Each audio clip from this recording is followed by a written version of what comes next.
ঝিনাইদহ শহরের কেন্দ্রীয় বাস টার্মিনালে এলাকা থেকে সরানো হচ্ছে বীরশ্রেষ্ঠ হামিদুর রহমানের ভাস্কর্য। কর্তৃপক্ষের দাবি, ঢাকা ঝিনাইদহ মহাসড়কের মাঝে তৈরি করায় সড়ক দুর্ঘটনায় ঝুঁকি এড়াতে ভাস্কর্যটি অপসারণ করা হচ্ছে। উপযুক্ত স্থানে এটি প্রতিস্থাপন করার কথা জানিয়েছে জেলা প্রশাসন। নির্মাণে নাম্বার 1 শাহ সিমেন্ট।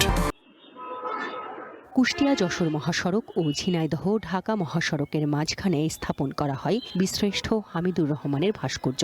2017 সালের 26 মার্চ তৎকালীন জেলা প্রশাসক ও পৌরসভার মেয়র প্রায় 6.5 ফুট উচ্চতার এই ভাস্কর্যের ভিত্তিপ্রস্তর স্থাপন করেন। তবে নকশা ভুল ও বীরশ্রেষ্ঠ হামিদুর রহমানের চেহারার সঙ্গে মিল না থাকায় থমকে যায় ভাস্কর্য নির্মাণের কাজ। অতিরিক্ত উঁচু বেদি হওয়ায় মহাসড়কের ইন্টারসেকশনে ঘটে একের পর এক দুর্ঘটনা।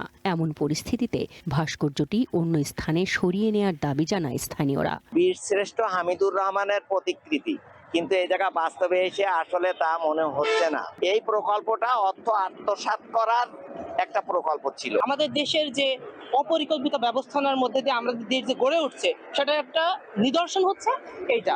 ওইখানে আমাদের যাতায়াতের খুবই অসুবিধা, আমরা দেখতেও পারি না। ঢাকার থেকে আসার মুখেও সমস্যা, ঢাকা মুখে যাইতেও সমস্যা। ভাস্কর্যটি উপযুক্ত স্থানে প্রতিস্থাপনের দাবি সাবেক মুক্তিযোদ্ধা কমান্ডারের। বীরশ্রেষ্ঠ হামিদুর রহমানের নামে যে কোনো ভাবেই হোক ঝিনাইদহের একটি স্মৃতিস্তম্ভ তৈরি করার জন্য আমরা জোর দাবি জানাচ্ছি। প্রকৃত ছবির আদলে নান্দনিক ভাস্কর্য পুনঃস্থাপনের উদ্যোগ নেওয়া হয়েছে বলে জানিয়েছে জেলা প্রশাসন।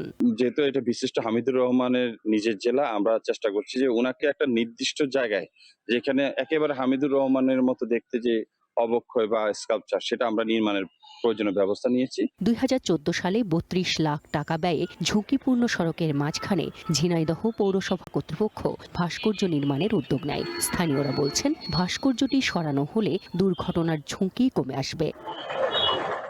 One national desk.